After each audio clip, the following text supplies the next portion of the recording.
everybody, welcome to JMC Live. This is Freedom Week edition. This is in remembrance of Veterans Day as well.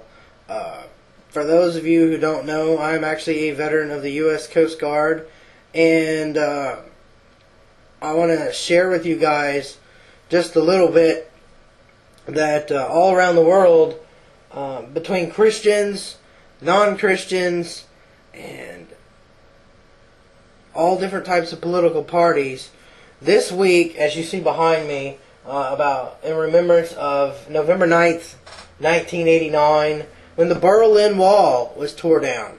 This is also connected to the persecuted church, and you see this image that I have up in the little corner, and I want to tell you more. There's a lot more that has happened through this event. On November 9th, 1989, thousands of East German citizens, sick and tired of decades of insufferable Soviet oppression, hammered away at the Berlin Wall and celebrated its final collapse. With the wall torn down and hundreds of thousands of its victims free, their irrepressible desire of people for freedom proved triumphant over tyranny and collectivism. Now, when you look at the history of different people who talk about what happened in the Soviet history, there are different magazines like The New Yorker, The Economic Problem, saying that they're making economic progress and there's nothing wrong with it. But here's the thing that happened. With Ronald Reagan's address to British Parliament in 1982, and I want to read this to you real quick. It says, in an ironic sense, Karl Marx was right. We are witnessing today a great revolutionary crisis. A crisis where the demands of the economic order are colliding directly with those of the political order. But the crisis is happening not in the free, non-Marxist West, but in the home of the Marxism-Leninism, the Soviet Union. What we see here is a political structure that no longer corresponds to its economic base, a society where productive forces are hampered by political ones. 1982. And a few years later, the wall finally gets torn down. Now, how does this relate to ministry? How does this relate to what's going on in the world? Well, right now we have something called Occupy, OWS, and I talked about this a little bit last week, and I want to cover what freedom is and how the church itself has been attacked in other countries, and including America, where you will have one denomination against another denomination, where you'll have one religion against another religion, and depending on where you live, one's dominant over the other. And if you look at a Facebook, Twitter post feed for very long, you look at the friends of your friends, you will see some of this hate. People are afraid of Muslims. People are afraid of communists. People are afraid of the Occupy. People are afraid. And honestly, I have to tell you, if you're a Christian, you shouldn't be afraid of anything. I will re-emphasize this week, if you're a Christian, Occupy is not where you want to be, because how much disease, filth, and pestilence and whatnot is going on in these events. Yes, they have something that they want. They want people to be treated fairly. I understand that. I'm not against that. But I'm against on how do you process this activity. And I'm connecting it to Freedom Week, because we in the United States, we used to be the home of the free and the brave, and as of yesterday, I can count on my hands how many people shook my hand being a veteran. It reminds me of Miranda's grandfather and others who went to Vietnam and they came back. Well, of course he went to Korea, but he was treated kind of the same way depending on where you lived. Specifically for me, being stationed in California, they would throw rocks at me for being in the Coast Guard. Now, for those who aren't familiar with the Coast Guard, we don't kill people, we save people. Why would you think I'm a murdering baby killer? I don't know. But I was told that, and someone threw a rock at my car. And that was just a few years ago. So why is all this hate? Why do we have... The other thing is, yesterday you saw one of our troops in uniform, and when you shook her hand, what did she say to you? That's what hurt. I started crying when she's like, I was gonna go to Applebee's and I didn't, but you're like one of the few people who shook my hand. There was someone else in the store that shook her hand too, but she was in uniform. Nobody even thanked her. No one thanked her. That's the kind of weird mentality. And I was at a meeting the other day, and I heard a professor tell me that they don't understand why veterans should be treated than other people.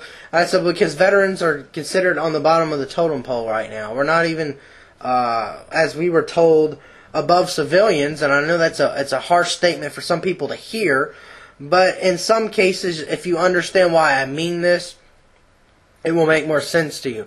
What I mean by that statement is that they place their lives in 24-hour service. So we're on call 24 hours a day, all year round. And we could be placed in situations that we could die or have to fight for our lives. A regular civilian is not put in that situation all the time. Me personally, I literally had to work for 31 hours straight when we were flooded out in a situation. So the mindset's completely different. So let me get to the Bible on what Christ wants us to do, because in Freedom Week and in the midst of what I've shown you here about the fall of the Berlin Wall, there's something going on that Christ wanted to do, and He is doing with the persecuted church. If we look at Ephesians 6:7, it says, "Serve wholeheartedly, as if you were serving the Lord," not people. Now, let me break this down for you. I heard on Air One, the radio station that was on not too long ago, somebody stated a pastor was talking about, hey, why don't we come together and sit down and figure out what it means to love. And he stated on the radio that love was, just that commandment. It's like, love the Lord with all your heart, with all your mind, your soul, and your strength. And in the midst of this statement, here's something that happened. And what happened is he was bombarded with emails and phone calls and Facebook posts about, well, you need to do this, and you need to have more of this, and you need to have more of that. And it's not the same. When you are in the persecuted church, such as when the Berlin Wall was still up and being a Christian was something horrible, yes, the Soviet Union was not real open to Christianity, and certain places of it still isn't. I had friends who have been to the Ukraine and other countries, and openly speaking about Christianity and certain sins is a no-no. If you go to Uganda, and for those of you out there that are part of that movement about homosexuality and you're wanting your rights and everything, well, just you opening your mouth in these countries, you could be beheaded. And now, I'm not sitting here saying I agree with these things. I'm saying that we live in a country where you have free will, where you have choices, and what you say should not place you in a position, depending on how you say it, should place you in a position of death. I believe our tongue does speak life and death. I believe the Bible is very clear that homosexuality is a sin. But as I stated on my Facebook post wall, that we need to apologize for these family members who have kicked people out and have placed them in a harder path, a larger path. Not the road less taken, but the road mostly taken. And said, just go on down your road, we want nothing to do with you. And that was what has caused a lot of this OWS and some of this other movement. Now let me finish the rest of this verse. It says on verse 22, this is Philippians 1:22. If I am to go on living in the body, this will mean fruitful labor for me. Yet what shall I choose? I do not know. 23. I am torn between the two. I desire to depart and be with Christ, which is far by better. But it is more necessary for you that I remain in the body. Convinced of this, I know that I will remain, and I will continue with all of you for your progress and joy in the faith, so that through my being with you again, you're boasting in Christ. But anyway, before I go any further, what does all that mean? What does that mean for me today? Well, it's quite simple when you look at first Philippians 21 and 22 and all the way through 26. What does this mean for you today?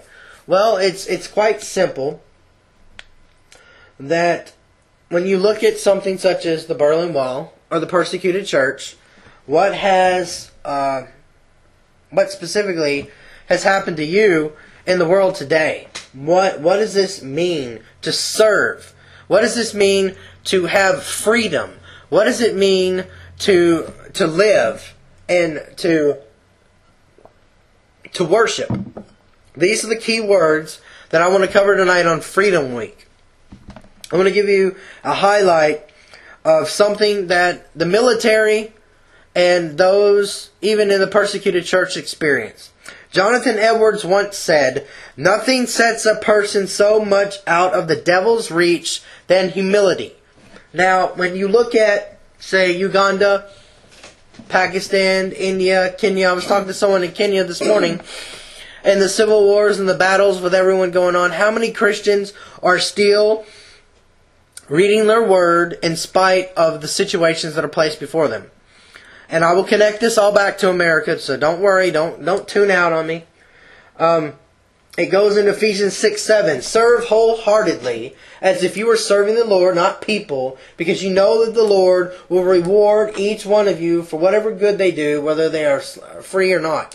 So, before this wall came down, and before all the crazy stuff that we're facing today with OWS and an extreme movement of not a matter of black and white and not a matter of Republican, Democrat anymore, but a matter of who we fundamentally are in our minds, our thoughts, our minds, our actions, our words, the things that we do. How are they lining up with the Word of God? Now, here's the part where I understand, and this is what led to Freedom Week. This is what's leading to the persecuted church being set free. It's based up on Galatians 6:2, which is carry each other's burdens, and in this way you fulfill the law of Christ. Now, that's another verse that most people don't want to talk about. Why? Because that means you got to get your hands dirty. And speaking of getting your hands dirty, ladies and gentlemen, we just did an interview with Daughters of Ruth, which is not a shelter, but a group of women who created an organization for a 30-day stay plus 6 months to 12 months mentorship to reach homeless women and children. And they're networking with one another, and they're praying with one another, and they're communicating with their mouths, and they're not allowing their sins to be hidden, and they're finding out what problems exist in Ross County for women and children who are homeless, and they're not just sitting around running their mouths about it and saying they can't do anything about it. They're making positive change. They're finding things that work, and they're fixing problems. There again, Galatians 6:2. Now, how can we help the persecuted church? How can we help remember Freedom Week and the fall of the Berlin Wall? How does this tie together? 2 Samuel 10. Be strong, and let us fight bravely for our people and the cities of our God. The Lord will do what is good in His sight. And when I mean fight, I don't mean picking up a weapon. Don't, no. I mean pick up the Word of God. The Bible is supposed to be a two-edged sword. You're supposed to be able to read it and learn it and speak it and ingest it. And it's supposed to transform you into this person that is supposed to be humble. It's supposed to be able to help other people. And you are going to make mistakes. And you're going to fall. And you're going to have to submit to God. And you'll have to submit to other men and women to help you along in your life. Because being a Christian isn't about a list of yeses and nos and you just check boxes off. Because if it was that simple, there'd be a lot more people saved and there'd be a lot more things going on in this world. It wouldn't be as dark as it is.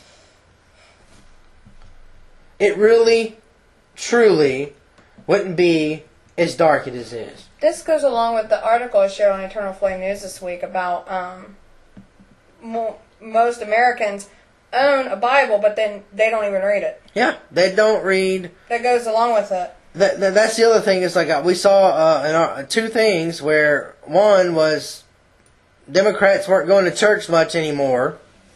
Two, we were looking at another article that talks about what she said. And then we find stories such as the one I'm going to show you here about a military young woman. She's a widow. She's a widow. And what she's doing, and I'm not going to play the clip, I'm just going to talk to you about this for a second. What this woman is doing is, instead of just complaining about her problem and asking people to feel sorry for her, which it's part of the process of grieving. You do need to do that. I'm not telling you not to. She's wanting to help others. See, that's the whole thing about being a Christian that sets us apart. It's supposed to make us different. She's helping other military widows how to cope with being losing their husband, or vice versa, a man losing his wife.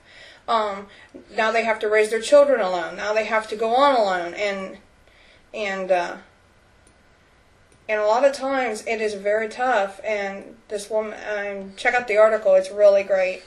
Yeah, I mean, that's the whole purpose of what we're trying to tell you guys, is that just go to eternalflamenews.blogspot.com. That's where it's at.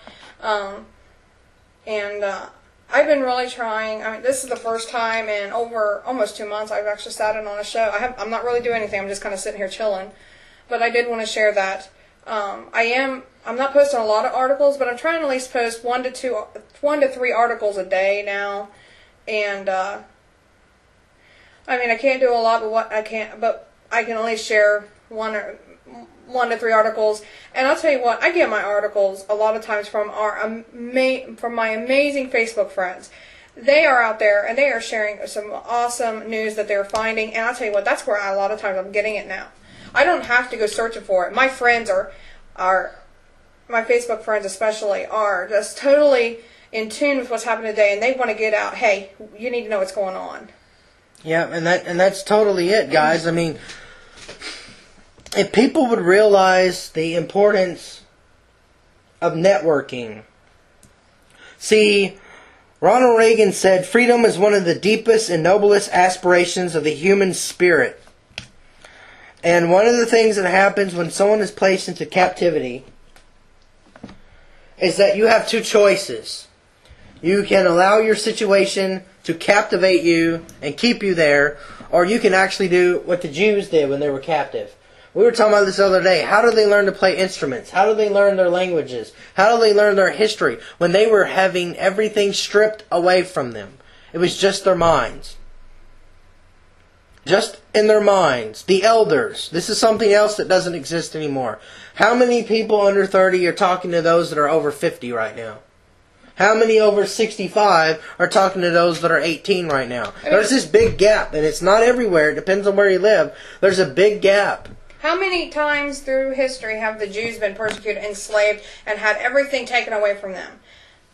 But though their physical possessions, their material possessions, their worldly possessions were taken away from them, the knowledge that they were given by God, and that they and what was passed down from generation to generation, they could not take that knowledge and that wisdom from them.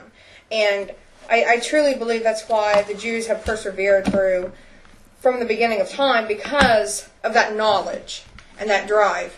Because, I mean, that's one of the historical things that, regardless if you're a Christian or not, from the Phoenicians all the way up to the early Anglican Saxons, all the way to the English, Africans, and anywhere in between, is before there was paper, before there were cell phones, how did we communicate? And if you had a town of over 100 miles, how was the message sent? Now, there were birds, there were horses, and there were your own 2 feet. And it was by word of mouth things were passed around. And it was written in ground or written on stone and then eventually on paper. And I think even with our great technologies, with all the wonderful opportunities we have out here, we are actually enslaved to our technologies. And we're not using it for the cause of Christ. Because like right now, there are places that are having problems with freedom. And America is being attacked. The thing is, in America, we are so free to communicate with one another. Unlike North Korea, for example. They are the most persecuted, enslaved country in the world. They cannot communicate with anybody outside the country. They can only communicate with the people that are, quote, approved by the government. We live in a country where we are free to communicate and talk to whomever, whenever we want. But guess what? We are not communicating anymore. With all this technology, all the phones, all the computers, all the the post office, be able to send letters and emails and everything to communicate with each other, less and less people are communicating. You can't get somebody today. How many people can actually get somebody to honestly return a phone call? Unless you are a business, you don't get that a lot, and it's really strange. It's like people only reach out to other people when they need something. A lot of times, or they want to use someone for their own benefit, and that's sad. We need to stop. We have turned into a selfish, conceited country. And the only time, we've experienced this ourselves. That's why I'm talking about this. More and more, nobody wants to talk to us. We'll send text messages. We'll send emails. We'll say, hey, how are you doing? But the only time that some people want to write back to us, say, hey, can you do this for me? And that's it. That's the only time they want to communicate. Even though we're just wanting to call and say, hey, we're praying for you. It doesn't matter. Even though we're trying to just communicate and just be a friend, they don't want that. They only want you around when it's convenient for them and when they can use you. And sadly, society is more and more becoming that way. And it's sad because it was never that way.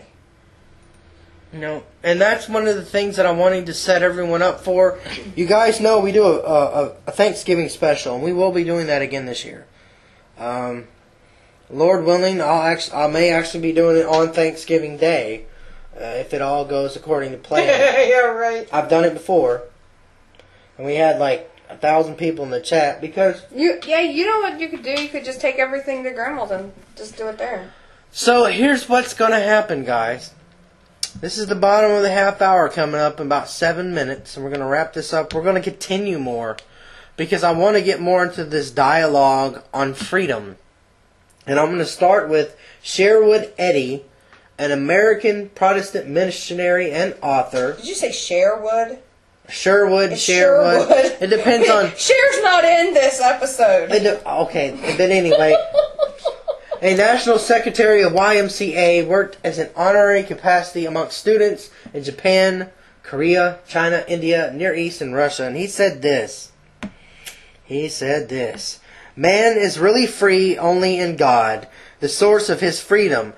And what does that mean to you today? The source of your freedom. Where is the source of your freedom? Where is the place that God has put into your life? Where is the moment that stands out that is different than the things that have ever been in your life before? I want to talk in this bottom half of the hour. And it's just going to be a discussion between me and Miranda with the Occupy Wall Street, with the persecuted church, with how veterans are treated. What can we do as a people, as Christians, change that? And I want to open the floor to you, Miranda. What have you seen between on Veterans Day, how people are treated, and what do you think? What do you think can be done in a Christian manner? Specifically, how can Christians reach veterans better and reach those that aren't veterans so they can get the respect that they earned? Well, honestly, I don't think it should be just one day out of the entire year that we should just think of veteran. It should be any day. That's how I feel. Because, sadly, they're not only fighting one day a year for us. They're fighting 365 days a year for our freedom. Why aren't we thanking them more often when we see them on the streets in their uniform? Why aren't we shaking their hand? Why aren't, that's my thing, because I have family right now. I have so many cousins I have a cousin in the Marines right now. I have a cousin in the Army. I have 2 cousins that are serving in the National Guard.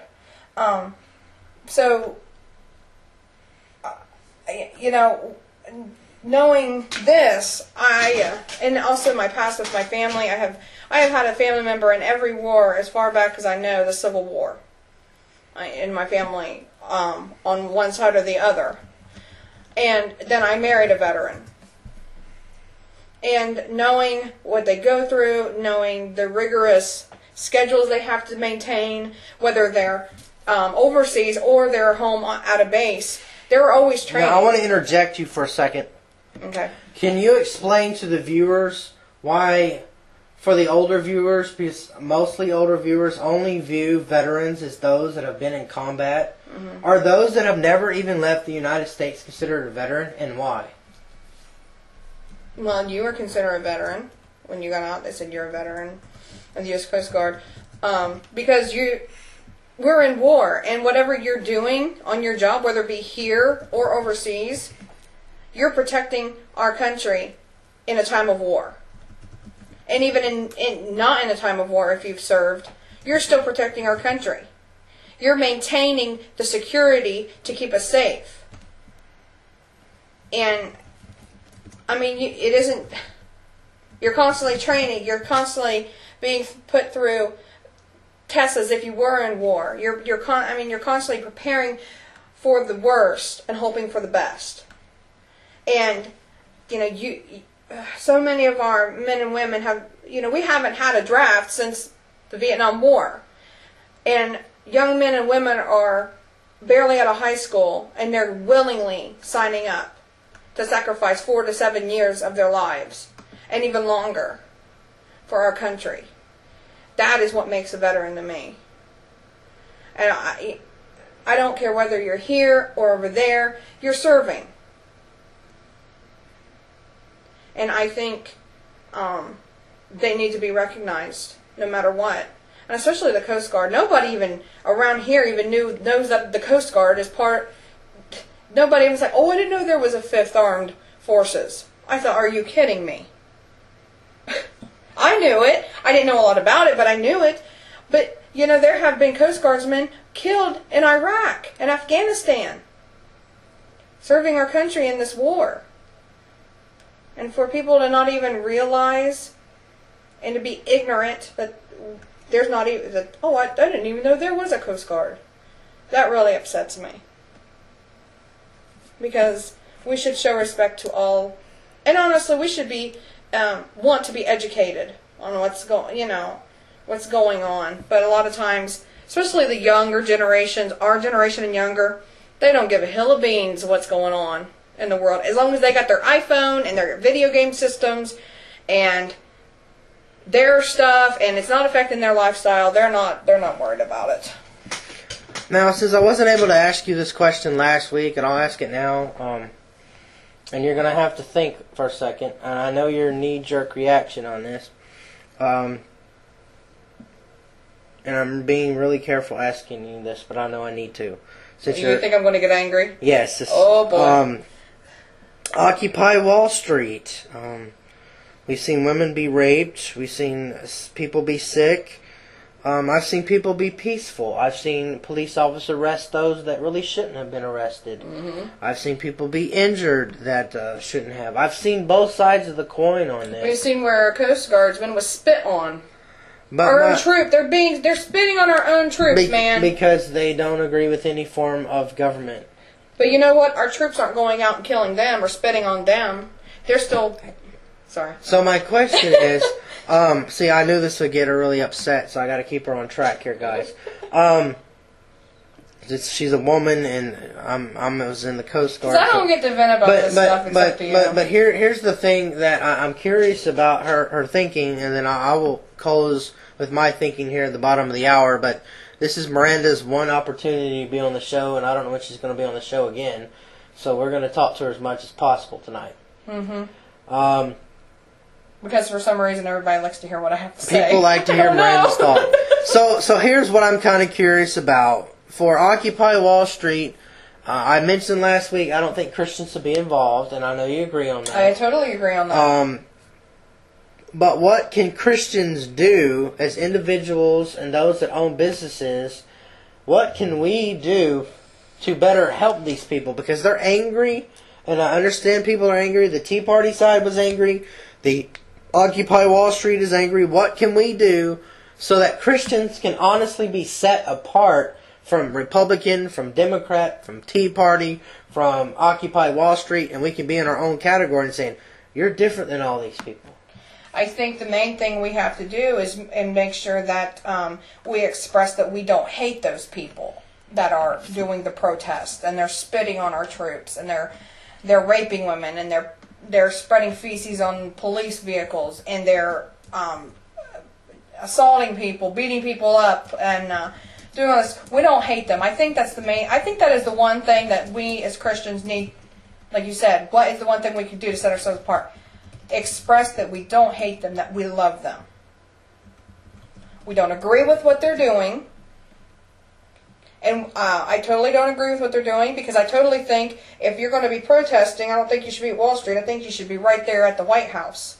Because if you look back, when Clinton was in office, that's when this whole thing with the loans and everything was going on. Clinton put a law into place making it where banks could not refuse to give loans, outlandish loans, to people who they absolutely knew they would foreclose on. When Clinton was in office, they passed that law. So, and then it just continued with Bush and now Obama. That's where it started. Yes, there has been a lot of businesses that are corrupt. I agree. Bank of America is totally corrupt. I mean, they were bailed out, and they didn't even use that money to even pay off their debts. They gave their CEOs and everything more bonuses and crap. So, I think the thing is too, as Christians, we need to try to show them, hey, I know you're upset. I know you think Wall Street is the problem, but here's the other side. Here's the other side who you should be upset with too. It isn't Wall Street. It isn't just Wall Street. It's our own government. It's Congress. It's every part of our government and the big mega banks. And also try to show them that if it weren't for capitalism, you wouldn't have the freedom to go out and do the protesting. You couldn't do that because they're saying capitalism is wrong. We need socialism. Look at the Berlin Wall. This is why we're doing this. Capitalism is the only form of government that actually works. And these young people, our age and younger, have been so blinded by the propaganda and the bullcrap that has been fed to them in the colleges and the schools. Because guess what? That's all government run now. It's all run by the special interests. They're not there to just give you the facts and the history of our country. They only want to show you what they want you to learn. And it's not true. And I think that is truly what we as Christians need to be out there doing. Sharing the truth. Sharing the love. Not hating. Not persecuting. Not pointing fingers. Not yelling and not screaming. We need to just be loving, loving, loving. Because honestly, they're hurting. That's why they're out there. They're hurting and they're upset. And they want somebody to say, look at me. That's why I'm here. I want attention. I need help. Some are there for that reason. Some are not. Some are there just because they want to be dumb. And you're going to have that in any big crowd, any big thing like that. People are going to jump on that bandwagon. But as Christians, that is truly what we need to do. And I hope that was good. I hope that was okay, the right answers. so how does a Christian, when Occupy Wall Street comes to their school, comes to their college, or even better yet, comes in their home, it's their parents, their families, their other people, how do we verbally communicate and how do we renew our mind and thoughts? Well, first off, when we have been bombarded with somebody with different ideas and different beliefs, we specifically say, you have a right, you have free will, it is a free country, you have a right to believe what you want. Mm-hmm. But also, there is both two sides to every story, and there are more facts out there that you might want to consider. Now, we're not forcing those facts on you, but it might be something you want to look into. You have a right to continue to believe this way, but if you truly want to experience both sides, open up your mind a little bit and give this other side a chance. It might not be something you want that you'll accept, but hey, give it a chance. So that's one of the things that I wanted to cover with you guys tonight is renewing your minds. Because, and I don't say this to freak everyone out, but we're all going to be tested in some different way, either in regards to political beliefs, either in regards to family members, jobs, the economy, everything that is going on in this world. It doesn't look pretty. It doesn't look nice. And it's really difficult, I know, for me to come up here and say, well, trust in the Lord and everything's going to be okay. Well, I'll have atheists and other people tell me why.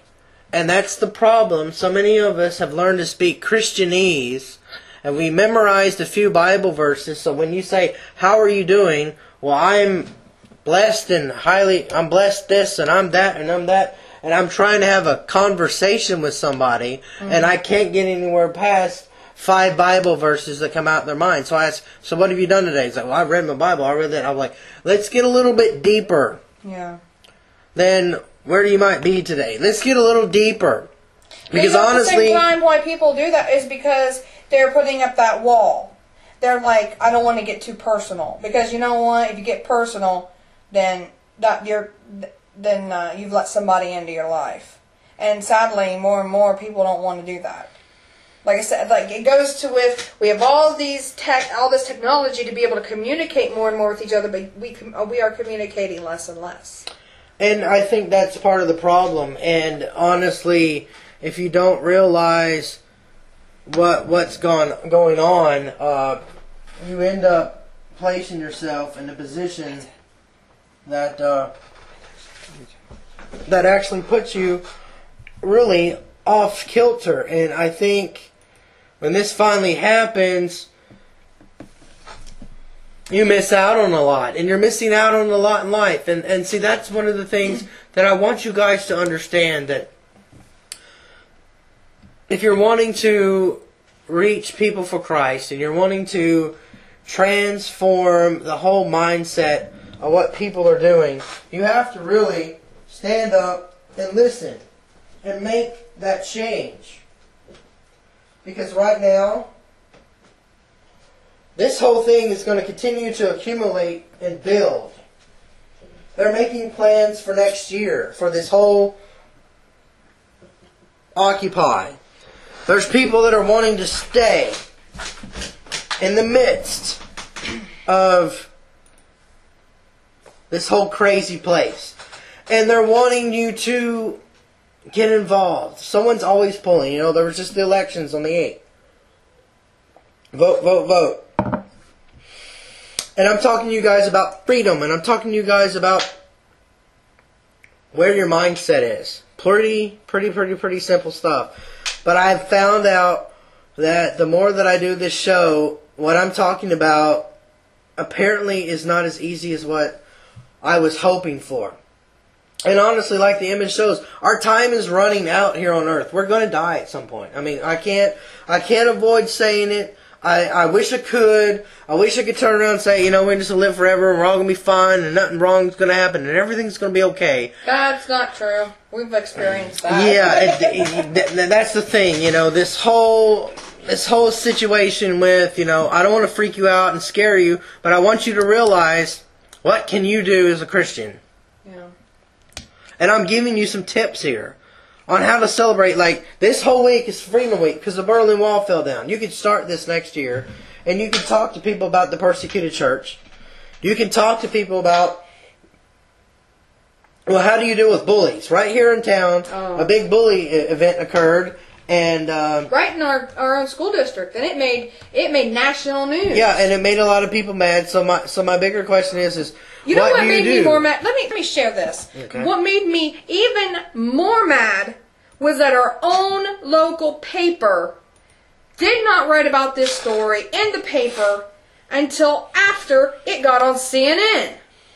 It took almost 5 days after this bullying event and this this poor kid got the crap beat out of him for just being a homosexual, and that was just bull crap.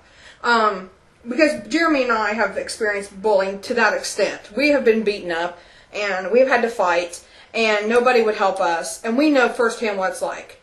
And the fact that the Chillicothe Gazette did not even put that in the paper until 5 days after it was put on the national news. That's pitiful. That right there shows you that this town does not give a dadgum, anything about what is going on in the community, what is happening to the children. They don't care.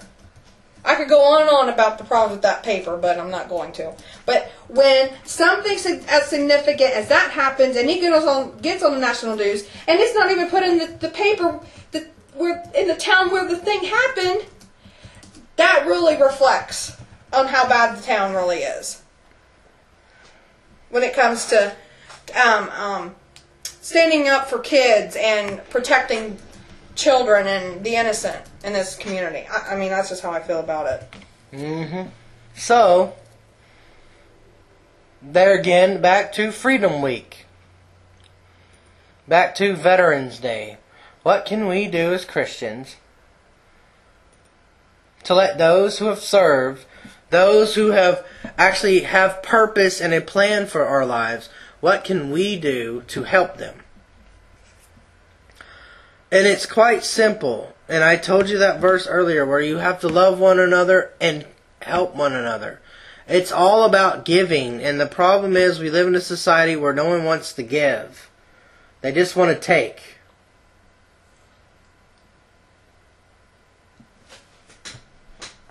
So I think it comes to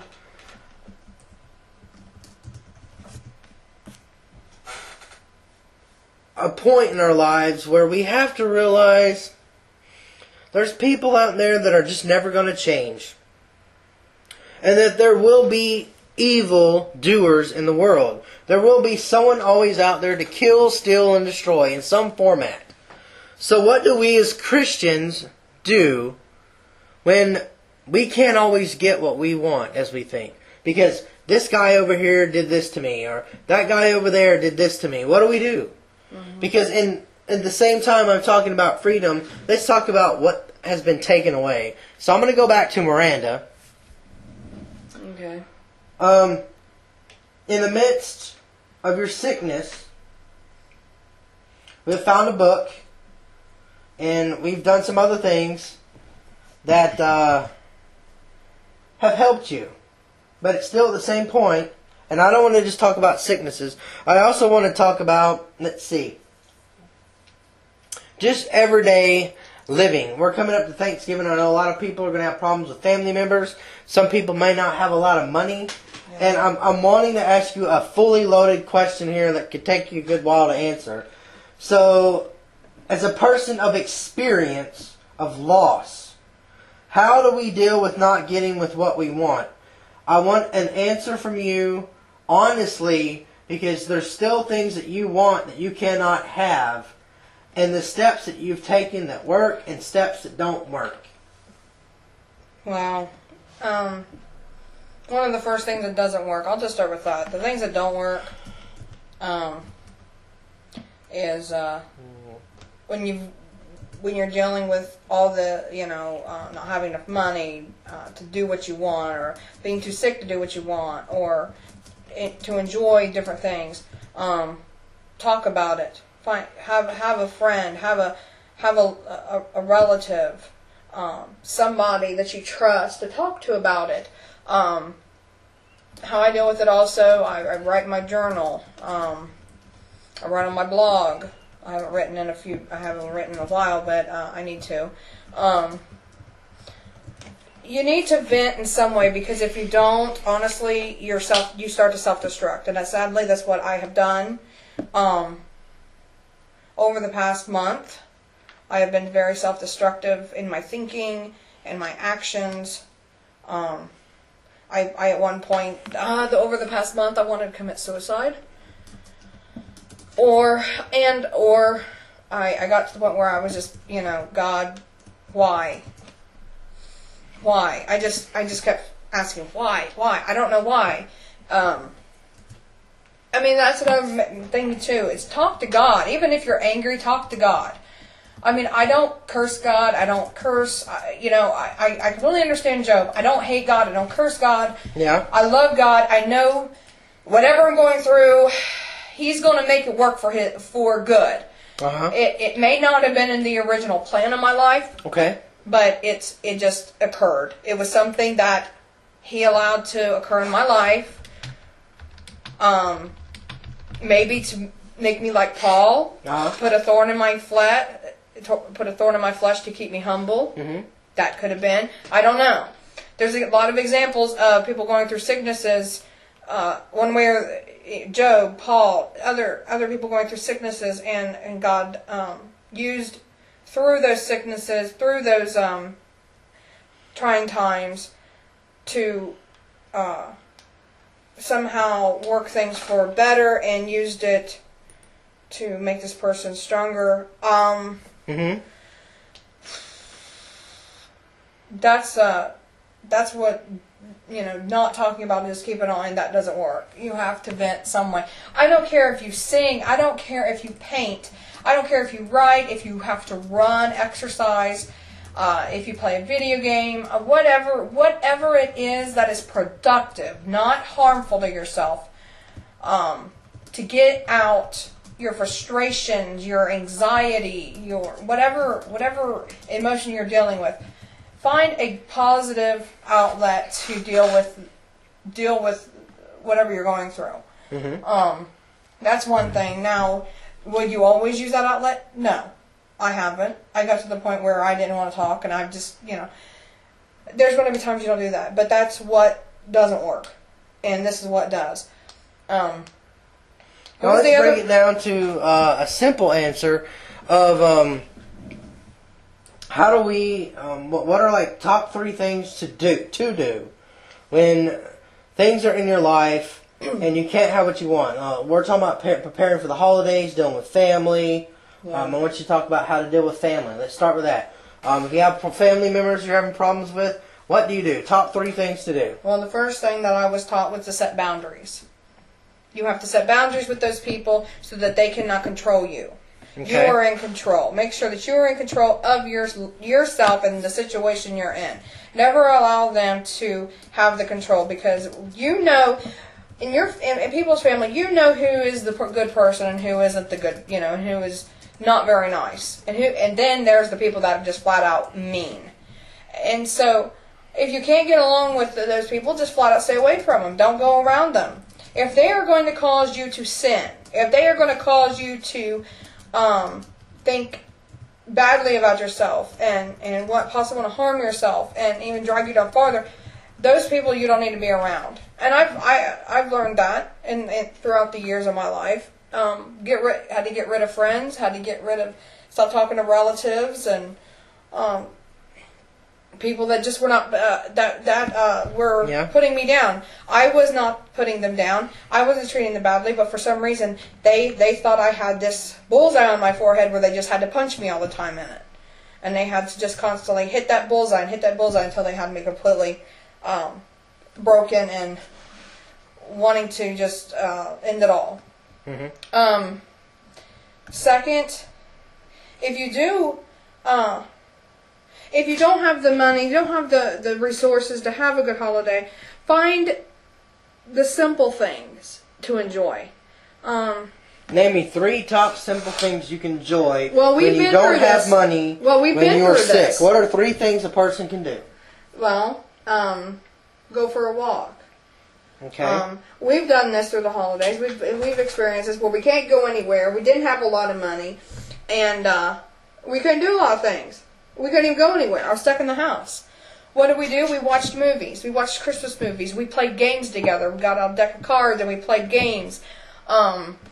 We drew. We created things. Remember when we every year now we've started this thing where we create our own little Christmas, a little Lego Christmas village. I can't read it right now. Just simple things. Get some construction. Get paper out and cut out snowflakes or snowmen or something to like put on the windows or hang on the trees, or that's for Christmas. Thanksgiving, you can cut out little turkeys. I mean, do little crafts together. Just the little things make a big difference. I'm trying to think what else. I mean, just if you can't go out, see if you can have some friends come over just to visit. I mean, we've done that before. We've had to have people bring our gifts over, and we had Christmas here at the house. We've just really tried to do the best. Like yesterday, I couldn't do anything for Jeremy for Veterans Day, so today I made barbecued baked chicken. I made homemade potato soup, and I made brownies for dinner. I did that. It may have been a day late, but I still got it done. Yeah. Yeah. So, another thing I was curious, and this is one thing I want to know, what does freedom mean to you? What does freedom mean to you? And I'm asking this to everyone.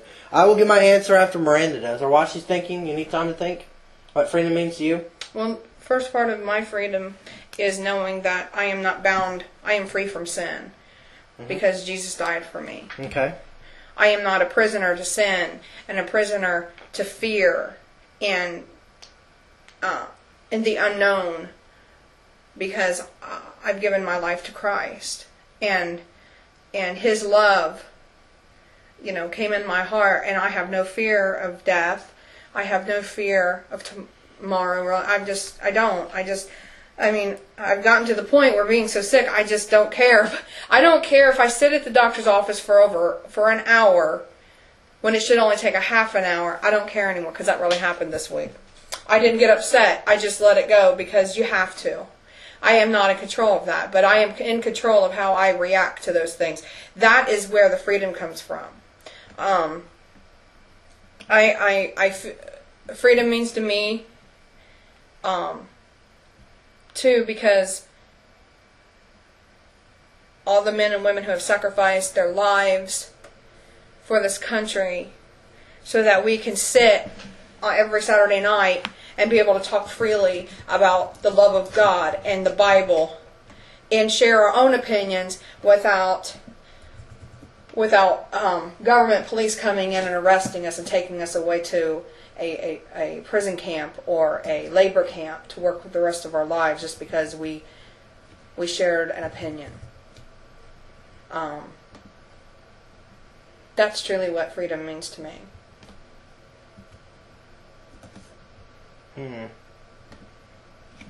Alright, so now it's my turn, guys. What does freedom mean? For me, it means to be able to freely make my own decisions, because as a Christian, we also believe in free will. I believe that Christ freely died for me and has given me another chance.